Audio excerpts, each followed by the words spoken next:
Baca. Hah? Hah? Ba YouTube nha. Hai guys. Ikan laga cupang api. Ini banyak jenis. Ada ikan tarung, cupang api bermacam ragam. Silakan Anda datang ke Ipagap. Mana itu nong? Bukan apa ni. Abang kagak beli abangnya nih. Banyak kagak beli. Yang kamarnya. Insyaallah nak rezekinya tu. Rezeki anu saleh. Beres ya. Laga thang cô nè. Macam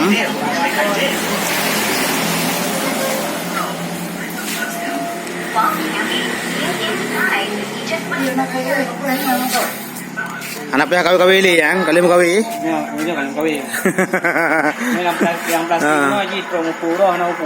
Anak bu? Oh, beres berarti. Yang dapat sampai benar. Oh, mereka dapat dua yang lain. Oh, beres ya. Nak kena siap mesti. Bagi kumpul laga. Cocok. Aman berarti ya. Warna bermacam-macam. Nah, yang kuning, merah, hijau. Harga sabo Rp10. Harga yang ini Rp10. Oh, oke.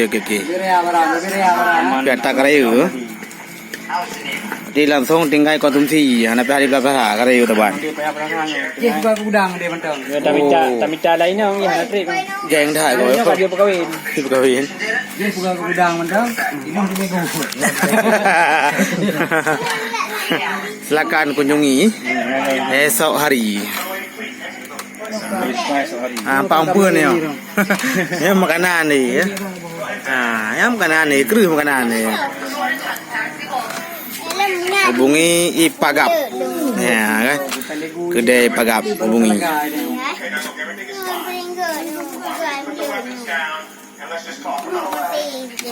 Dah boleh enggak?